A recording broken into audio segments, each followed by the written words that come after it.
Have you ever looked up at the sky and watched a jet streak across the clouds? Have you ever wondered, what kind of aircraft is that? If you've never been an aviation geek, all commercial planes might look the same. But what if, in the space of just a few seconds, you could learn the visual clues that could help you recognize a third of the world's aircraft fleet? Ready? Let's do it. Look closely. If you can see the cockpit window, look for a V shape. Does the aircraft have an aggressive, sharp, angular nose? Twin wheels on the landing gear?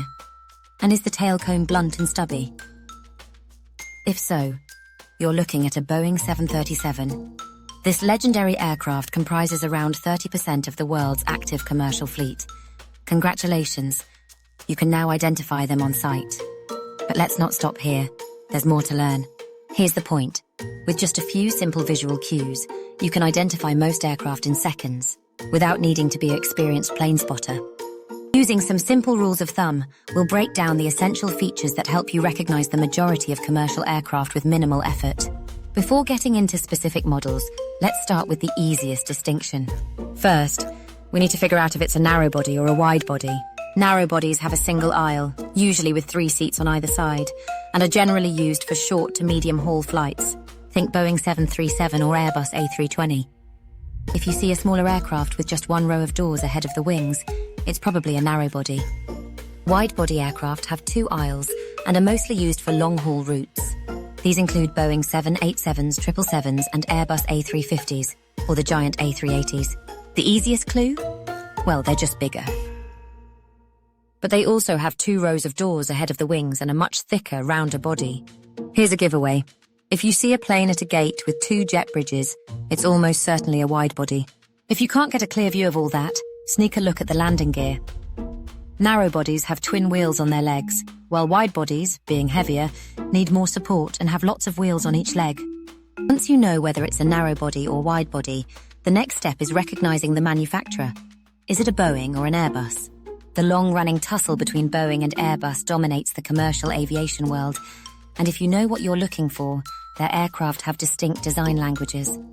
First, take a look at the nose. Boeing aircraft have a more pointed, shark-like nose.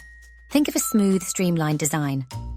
Airbus aircraft, on the other hand, have a rounder, more bulbous nose, almost like an egg. If you can only remember one thing for narrow bodies, remember this. A sharper nose equals Boeing. A rounder nose equals Airbus. Next, can you see the cockpit windows? Boeing windows are more angular, with a distinct V shape near the side windows, almost like a teardrop. Meanwhile, Airbus windows have a much smoother, continuous shape to them. So let's say from the look of it, you're pretty sure what you're looking at is a narrow body. What kind of narrow body is it? Let's zoom in on the 2 most common ones, the Boeing 737 and the Airbus A320 families. After the shape of the nose, the biggest giveaways are the engines and the winglets, which are the small, upward curving tips at the end of the wings. These little flourishes look cool, but they actually help to reduce drag and save fuel. Let's talk Boeing. The famous Boeing 737 family comes in a few versions, but you'll probably only encounter the most popular 2. First, the older 737s, now ironically dubbed Next Generation or NG, like the 737-800. These have engines with a perfectly round intake. The latest version is called the MAX. Yes, that MAX. And it's identifiable from its engines. They have a distinctive flat-bottomed intake, like a capital D on its side. They have split scimitar winglets, which look like 2 prongs at the tip. The most popular variant is the MAX 8, while the longer stretched versions, the 9 and the 10, pack more seats. If it's not a Boeing, then it probably hails from the equally prolific Airbus narrow-body family. There are a few types, but let's focus on the main 2, the Airbus A320 and the A321. The easiest way to tell them apart is the number of doors. A320s have 2 doors on each side, one in the front, one at the back, as well as 2 smaller emergency exit doors over the wing.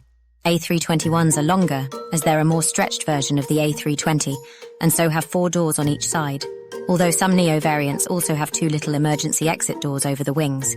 Most modern A320s and A321s have sharklets, Airbus's version of winglets, which are sleek and straight. And yes, if you squint, they kind of look like shark fins. An honourable mention goes to the Airbus A220. It's smaller than the A320, but looks distinctive in its own right.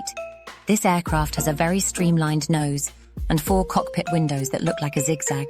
You might also see canted winglets attached at 45 degrees with respect to the wings. But what if you're sure you're looking at a widebody? There are some great visual clues which can help us identify it. The most common widebody aircraft flying today are the Boeing 787, or Dreamliner, the Boeing 777, the Airbus A350, and last but by no means least, the enormous double-decker Airbus A380. First, let's start with the easy one. The A380 is a giant. It's dead easy to spot. Unlike other widebodies, it has 4 engines and 2 rows of windows for its 2 decks. But if it's not an A380, then just like with the narrow bodies, it's the windows and wings that are the big clues. First, take a look at the windows. Are they large and oval-shaped? Then it's a 787 Dreamliner. Then for confirmation, look at the wings. They should have a very distinctive swooping upward curve, even when the aircraft is parked on the ground.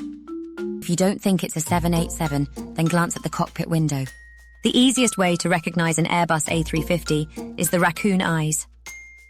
The cockpit windows have a black mask around them, giving the aircraft quite a distinctive look. To confirm, look at the fuselage. It should look sleek and thin, with the wings also curving upwards, but less aggressively than its 787 rival. And finally, if the aircraft looks massive and muscular, it's probably a 777, the workhorse of the skies.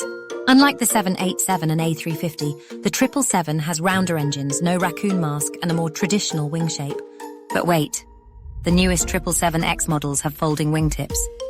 If you see those, you're looking at the very latest version of this legendary plane. Coming soon to an airport near you. If all else fails, consider this. Is it a regional or propeller aircraft? Some planes just don't fit neatly into the narrow-body, wide-body categories. These are regional jets and turboprops, commonly used for short-haul flights. Regional jets such as the Embraer E-Jets and the Bombardier CRJ series typically carry around 100 seats. They're smaller than a 737 or A320. Embraer E-Jets have pointy noses and engines mounted under the wings. They kind of look like a mini 737. CRJs have a very long, thin fuselage, but the dead giveaway is the rear-mounted engines, very distinctive in a crowd.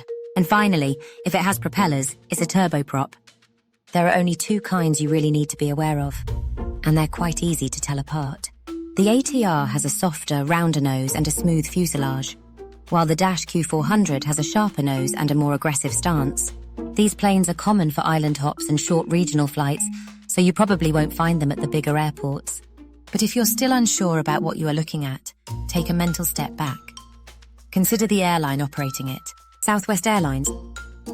Then it's a 737. Qatar Airways. Most likely a widebody.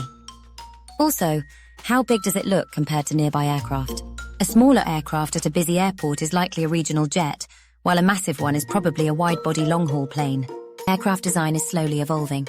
The next generation of aircraft, like the Boeing 777X, Airbus A321XLR, and electric regional planes, will introduce new visual cues. Further out, things will get really wild. Blended wing concepts are on the horizon. Just take a look at Boeing's futuristic concept, the X-66, which looks like something from science fiction. But for now, these simple rules will help you identify the majority of planes in the sky. So next time you see a plane overhead, don't just watch. Identify. A sharp nose? It's probably a Boeing. Raccoon eyes? No doubt an A350. Are the winglets pointing both up and down? That's a 737. With just a few easy cues, you too can be an expert plane spotter. You can turn any airport visit, or even a simple glance at the sky, into a mini aviation detective game. Because once you know what to look for, the world of aircraft recognition opens up in a way that makes every flight, every trip to the airport, and every glance up at the clouds a little more interesting. Just for fun, drop a comment below if you spot the deliberate mistake we left in this video, and a timestamp too. Ever wondered how airlines choose the aircraft they want to operate? To learn more, click here. And don't forget to like, share, and subscribe.